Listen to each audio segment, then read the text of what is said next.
दोस्तों नमस्कार। 4 PM गुजरात पर आप सभी का बहुत बहुत स्वागत है। मैं हूं आपका दोस्त मयूर जानी। दोस्तों, एक और कंट्रोवर्सी जो है अब खड़ी हो चुकी है। अब पता नहीं कितनी चलेगी, हम नहीं जानते, लेकिन उस पर आज बात करेंगे। दूसरा तो हम बात करेंगे कि हमारे जो गृह मंत्री हैं अमित शाह साहब, उन्होंने एक भाषण दिया। वो जिस जगह दिया उसका क्या औचित्य बनता है वो हम समझ नहीं पा रहे हैं, तो हम आपसे शेयर करेंगे और आपके जो कमेंट है उसके द्वारा समझने की कोशिश भी करेंगे। और एक क्लास 1 रिटायर्ड ऑफिसर की एक आपको छोटी सी कहानी सुनाएंगे आपको। हमको लगता है बहुत वो आप जब सुनेंगे कार्यक्रम के मेरे ख्याल से अंत में आएगी शायद ये, तो आप मुझे लगता है कि आपके मन में जो है कुछ ऐसे भाव तो जरूर आएंगे कि अगर यही होना है क्लास 1 ऑफिसर बन के भी रिटायर होने के बाद, तो इससे तो ना होना अच्छा हो। बात करेंगे, सब मुद्दों पर बात करेंगे। शुरुआत करते हैं। अब आपने देखा, कल जाना होगा कि वो अयोध्या में जो हमारे प्रभु श्री राम का जो मंदिर अब संपन्न, उसका निर्माण कार्य संपन्न होने जा रहा है।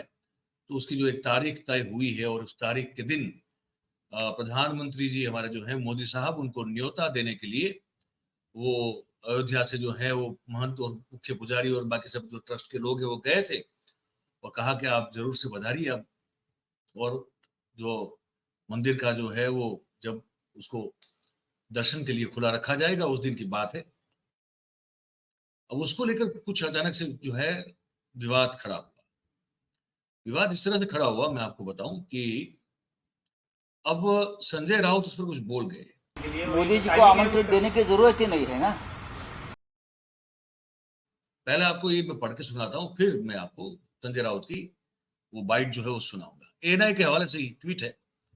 वो कह रहे हैं, अंग्रेजी में है, ये कह रहे हैं कि मुंबई महाराष्ट्र से समाचार हैं कि on invitation to PM Modi for Pran Pratishtha in Ayodhya on January 22, मतलब कि जनवरी 2022 जनवरी 2024 22 जनवरी 2024 के दिन जो प्राण प्रतिष्ठा होने वाली है अयोध्या में प्रभु श्री राम के मंदिर में, तो उसको लेकर शिवसेना के जो उद्धव ठाकरे ग्रुप के जो सांसद हैं संजय राउत, उन्होंने कहा कि भाई इसकी क्या जरूरत थी इन्विटेशन देने की। वैसे तो वो अपने आप ही चले जाते, वो प्रधानमंत्री हैं इस देश के, तो बिल्कुल जाते ही जाते। इसमें ये मतलब इनका इशारा ये था कि ये एक तरह से ये एक ऐसा परिदृश्य खड़ा करने की जरूरत क्या आन पड़ी। वो जो सत्यपाल मलिक ने कहा ना राहुल गांधी के साथ बात करते करते कि हर हर इवेंट, हर चीज को इवेंट बनाना और हर इवेंट को इतना मनोरम्य दिखाना, ये सब जो है इसकी ओर इशारा था मेरे ख्याल से ये संजय राउत का। अब ये क्या कहा वो आप सुन लीजिए। मोदी जी को आमंत्रित देने की जरूरत ही नहीं है ना। मोदी जी खुद ही जाएंगे। मोदी प्रधानमंत्री है, वो जाएंगे ही। इतना बड़ा इवेंट कौन छोड़ेगा भाई। राम मंदिर तो होना ही था, हो रहा है। हजारों कर सेवक उसमें शहीद हुए हैं। उस वक्त सभी हिंदुत्ववादी संगठन और पार्टियां शामिल थी। शिवसेना थी, बजरंग दल थी, विश्व हिंदू परिषद थी। रथ यात्रा भी निकाल ली थी आडवाणी साहब ने। तो ये सबका परिणाम है कि राम मंदिर बन रहा है। खून बहाया लोगों ने, जेल में गए, मुकदमे चल रहे हैं अभी भी सभी लोगों पर। तो मोदी जी अब जाएंगे और राम मंदिर की पूजा करेंगे। लेकिन मुझे लगता है कि चुनाव आ रहे हैं, ये चुनाव की तैयारी। मोदी जी को आमंत्रित देने की जरूरत। वो बात उन्होंने कही वो बिल्कुल ठीक है कि चुनाव की तैयारी हो सकती है, क्योंकि अब ये तो सबने इसके लिए अब क्या वो 90 का जो इतिहास है वो सब जानते हैं। बाबरी मस्जिद ध्वंस वाला, रथ यात्रा वाला मामला पूरा। और बात ये भी सही है कि बजरंग दल, विश्व हिंदू परिषद, शिवसेना समेत और भी दल जो थे इसमें शामिल थे राम मंदिर बनाने की मांग को लेकर, उस मुहिम को लेकर। तो उसके बाद फिर जो है प्रियंका चतुर्वेदी जी हैं, जो भी शिवसेना से सांसद है राज्यसभा की, उन्होंने भी अपनी एक राय रख दी, वो मैं आपको सुनाता हूं। उससे पहले कि हम लोग अमित शाह साहब की खबर की ओर जाए, पहले ये सुन लीजिए। एक ऐतिहासिक क्षण है। लंबे संघर्ष के बाद ये राम मंदिर बन रहा है इस पे किसी तरीके की राजनीति नहीं होनी चाहिए या राजनीतिक फायदा उठाने का काम नहीं करना चाहिए, क्योंकि ये देश का जुड़ा हुआ मुद्दा है, देश की आस्था का जुड़ा हुआ मुद्दा है, देश की संस्कृति का मुद्दा है। बस उम्मीद यही है कि जिन्होंने इसकी शुरुआत की थी, LK आडवाणी जी रहे हों, बहुत सारे लोग रहे हों जिन्होंने इसको मुकाम तक लाए हैं, और खास करके सुप्रीम कोर्ट के वो सारे जजेस हों जिन्होंने इसकी सुनवाई की, उन सबको भी निमंत्रण दिया जाएगा। और शिवसेना का भी इसमें काफी योगदान रहा है संघर्ष में। उद्धव साहब ठाकरे जी जब मुख्यमंत्री बने थे तो वो वहां पर अयोध्या पहुंचे भी थे, और मुख्यमंत्री होने के नाते और राजनीतिक पक्ष के लीडर होने के नाते उन्होंने एक भव्य राम मंदिर बने उसके लिए एक योगदान भी दिया था। तो उम्मीद करते हैं सभी को बुलाया जाएगा और राजनीति से दूर रखा जाएगा, 2024 के चुनाव में इस्तेमाल नहीं किया जाएगा। एक ऐतिहासिक 2024 के चुनाव में इसको इस्तेमाल नहीं किया जाएगा, ऐसी उम्मीद रख रही हैं प्रियंका जी और बाकी सब लोग। लेकिन हम सब जानते हैं कि ये उम्मीद रखना जो है वो उचित नहीं है, वो ठीक नहीं है, क्योंकि इस्तेमाल तो वैसे ही किया जाएगा, जितना हो सके उतना बड़ा इस्तेमाल किया जाएगा। ये हम सब जो है विदित है इस बात से। अब मैं उस खबर की ओर लेके चलता हूं आपको, जहां पे आप देखेंगे कि हमारे गृह मंत्री जो हैं अमित शाह साहब, वो एक परेड को, एक मतलब जो फोर्स के जवान होते हैं उनको संबोधित कर रहे हैं। अब देखिए वो डिसिप्लिनरी और प्रोटोकॉल का बड़ा मामला आ जाता है जब आप, क्योंकि वो सिविलियन नहीं माने जाते ना, वो हाँ वो मत अपना मत देने का अधिकार है उनका, लेकिन वो सिविलियन नहीं होते हैं, वो एक बड़ी डिसिप्लिन फोर्स है। उनके सामने क्या बात करनी, क्या न करनी, कितनी करनी और किस तरह से करनी और किन मुद्दे पे करनी, ये एक बड़ा प्रोटोकॉल वाला मामला बन जाता है। लेकिन अब मैं इसको जो मैंने सुना तो मुझे लगा कि मैं आपको भी दिखाऊं, क्योंकि मुझे इसमें जो है एक मन प्रश्नार्थ चिन्ह जो है मन में खड़ा हुआ। तो आप जो सुनने जा रहे हैं, क्या उससे वो सुन के आपके मन में भी कोई प्रश्न खड़ा होता है क्या? अगर होता होगा तो हमको लिख के जरूर से बताइएगा। मैं सुनाता हूं कि शाह साहब ने ये परेड में जवानों को क्या कहा। ये 25 साल इस देश के लिए संकल्प को सिद्धि में परिवर्तित करने के लिए है। ये 25 साल ये देश को हर क्षेत्र में दुनिया में सर्वप्रथम बनाने के लिए है।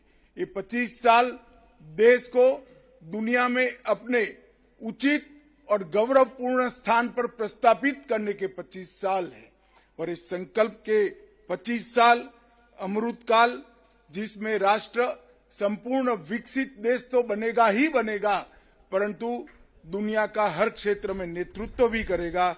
उसमें देश की आंतरिक सलामती, सरहदों की सुरक्षा और कानून और व्यवस्था की परिस्थिति को संभालने का नेतृत्व आप लोगों को करना है। और इस संकल्प के साथ जब आप यहां पर जाएंगे तब ये सोच कर जाना कि इस देश में संविधान को लागू करना, संविधान ने दिए हुए अधिकार हर गरीब से गरीब व्यक्ति को उसको प्राप्त हो, ऐसी व्यवस्था सुनिश्चित करना आप सभी का काम है। हमने ये हमेशा सदैव याद। देखिए ये कुल मिला के वो जब पास आउट करते हैं ना, एकेडमी से निकलते हैं और आप फिर जब ड्यूटी ज्वाइन करते हैं किसी भी फोर्स में, उसी तरह का एक कार्यक्रम था। और वहां वो बात तो बिल्कुल उचित है जो कहा कि आप जब बाहर जाएंगे और अपना काम शुरू करेंगे तो वो ध्यान रखना कि देश का संविधान जो है वो सर्वोपरि रहे, गरीब से गरीब, कमजोर से कमजोर व्यक्ति को भी जो है वो प्रताड़ना ना हो, और कानून जो है वो व्यवस्था जो है वो बनी रहे, वो देखना, वो बात तो सही है। लेकिन उससे पहले की जो 25 साल के अमृतकाल वाली जो बात जो वहां पहले की गई, मैं उसका औचित्य जो है समझ नहीं पा रहा हूं। अगर आप समझ पा रहे हो तो मुझे बताइएगा कमेंट करके। लेकिन वो बात का क्या औचित्य है जो पहले की गई, वो नहीं आ रहा है समझ में। तो ये बताना, एक अब आखिरी में एक आपको मैं एक बात सुनाता हूं। हरियाणा के एक रिटायर्ड क्लास 1 ऑफिसर हैं, उनकी मैं आपको बात सुनाता हूं। पहले ये ट्वीट देख लीजिए आप। एक ट्वीट है, जनरल नरबख्शी करके एक पेरोडी अकाउंट रखते हैं, उनका है। ट्वीट में लिखा है कि this is not a common labourer but a class 1 gazetted officer retired from Haryana government. Haryana government से रिटायर्ड हुए क्लास 1 गेजेटेड ऑफिसर हैं। ये कोई दिहाड़ी मजदूरी करने वाले व्यक्ति नहीं है। Basically he gets a monthly pension of ₹6,000। 6,000 रुपए का जो है महीने का उनको पेंशन मिल रहा है। उनकी 2 बेटियां हैं, एक बेटा है।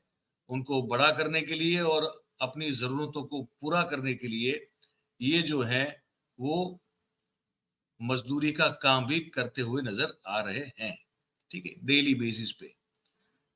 तो this is the harsh truth of so called good governance in BJP party led states. This is heart-wrenching, and he now appeals to the people to not to vote for. फिर वो खट्टर साहब का नाम का हैंडल है और मूलतः BJP को वोट न देने की अपील ये लोग कर रहे हैं, ठीक है। हम वो आपको सुनाते हैं, ये जो रिटायर्ड क्लास 1 अफसर हैं वो क्या कहना चाहते हैं, सुनिए। अब मजदूरी तो करनी पड़ेगी ना, 2 बच्चे हैं, उनकी फीस भी देनी है पढ़ने के लिए, 2 बेटियां हैं शादी के लिए, एक बेटा है, एक भी गोली भी नहीं देने के लिए हमारे पास पैसा नहीं है। 6500 रुपए सैलरी मेरे को पेंशन दे रही है। अब 6500 रुपए में पेट भरें या बच्चों को पढ़ाएं? अब चाय की दुकान भी खोलनी पड़ेगी, उस पर बोर्ड लगा दूंगा, हरियाणा सरकार का क्लास 1 गस्टेड अफसर चाय की रेडी पे चाय बेच रहा है। अब यहाँ मजदूरी कर रहे हैं, कम से कम 600-700 रुपए दिहाड़ी तो मिलेगी। हम कौन सा यहाँ पे रजवाड़े से पैदा हुए हैं, पढ़ाई लिखाई करके मेहनत करके अफसर बने थे, लेकिन सरकार ने जहाँ से शुरुआत करी थी वहीं पे हमने वहीं पहुंचा दिया इसने। और ये बीजेपी की सरकार जो है ये सिर्फ पूंजीपतियों के खाते भरने के लिए है। खट्टर साहब बोलते हैं मैंने बड़ी लावणी करी है, बड़ी ये करी है, जरा कदे पेंशन छोड़ेगा क्या? हरियाणा राज्य की उसको इतनी चिंता है, हरियाणा राज्य की उसको चिंता है कि 2030 तक दिवालिया हो जाएगा। और अभी बोल रहे हैं पिछले 3 महीने में हरियाणा ने 7500 करोड़ रुपया जीएसटी का इकट्ठा किया है। एक तरफ से तो दिखाते हैं कि हमारे पास बहुत सारा पैसा है और दूसरी तरफ दिखाते हैं कि हम दिवालिया होने जा रहे हैं। ये 2 स्टेटमेंट क्या है? एमपी को, एमएलए को 4-4 बार की पेंशन, और हमने अपनी सारी जिंदगी दे दी 58 साल तक सरकार को, एक पेंशन देने में भी उसका दिवालिया होने पे आ जाएगी। ये बीजेपी के नए कंसेप्ट आ गए हैं, सिर्फ बेवकूफ बना रही है देश की जनता को। और दोबारा अब लोगों सचेत हो जाओ, वोट की चोट दे दो इनको। जब तक वोट की चोट नहीं दोगे तो ये सुधरेंगे नहीं। कांग्रेस तो इससे लाख दर्जे अच्छे है, कम से कम मुलाजिमों के ऊपर उन्होंने अपना हथौड़ा तो नहीं चलाया। अपनी तिजोरियां भर लो और देश के नागरिकों को कर दो कमजोर। हमने जहां से जिंदगी शुरुआत करी थी वहीं पे आके पहुंच गए। अब क्लास 1 गस्टेड अफसर है, अब बुढ़ापे में वकालत करेंगे तो वकालत करने में तो 10 साल दोबारा फिर शुरुआत करनी पड़ेगी वहीं से। 6500 रुपए में अगर मैं बीमार हो गया तो इन्होंने आयुष्मान में भी नहीं आएंगे हम, तो पीले कार्ड भी नहीं बनेंगे हमारे, तो हम कहां जाएं? तो सवाल बड़ा वाजिब है कि हम कहां जाएं। और बात यह भी वाजिब है कि अगर पूरी जिंदगी, पूरा जीवन अगर आप सरकारी अफसर हो और ईमानदारी से अगर आपने काम किया है, 2 नंबर की कोई कमाई या मलाई नहीं खाई या चाटी, तो 6500 रुपए पेंशन में एक आदमी जो है उसका महीने का अगर परिवार के साथ रहता है तो दूध का खर्चा उतना हो जाता है। और वो भी वो दूध जो कि जो शुद्ध हो उसकी कोई गारंटी नहीं है। तो उससे उतने में वो आदमी क्या करेगा? तो ये सोच आप जरा देखिए, उन्होंने जो कहा है वो बात सही है। सोचना पड़ेगा कि आप किसको अपने शासक बनाएंगे, सत्ता की बागडोर किसके हाथ में सौंपेंगे आप? उनके हाथ में सौंपेंगे जो आपको आपका हक दिलाएं या दें, या फिर उनके हाथ में सौंपेंगे जो सिर्फ आपका हक मारती रहे और फिर आपको भी वो मुंगेरी लाल के हसीन सपने दिखाती रहे और उत्सव और इवेंट वगैरह करती रहे और बस उस ख्वाब में जीती रहे और आपको भी उस ख्वाब में जीने के लिए मजबूर करती रहे ये सब चंगासी, सब बढ़िया है। आप पर हैं, आप देखिए, आप बहुत सब बुद्धिमान लोग हैं, समझदार लोग हैं, मैं मानता हूं। और आप ये कार्यक्रम संपन्न कर रहा हूं, लेकिन उससे पहले मैं आपसे चाहूंगा कि इस कार्यक्रम को लेकर जो प्रस्तुति हमने की है उसको लेकर आप क्या सोच रहे हैं। जिन जिन बातों का हमने जिक्र किया, जो खबरें आप तक पहुंचाई, आप जो भी सोच रहे हो हमको ये कमेंट बॉक्स में लिख के जरूर से भेजिएगा। और बात अगर आपको हमारी पसंद आती हो, सही लगती हो, सच्ची लगती हो, तो फिर इस वीडियो को आप लाइक कीजिए, इस वीडियो की लिंक को आप हो सके उतना शेयर कीजिए, और हमारा जो चैनल है 4PM गुजरात, उसको आप लाइक तो करें, हम तो पहले बोल चुका हूं, लेकिन सब्सक्राइब भी करें हो सके उतना, और अपने आसपास के लोगों से करवाएं। बहुत बहुत धन्यवाद करते हैं आप सभी का जो इस कार्यक्रम में हमारे साथ जुड़े। Thank you very much. नमस्कार।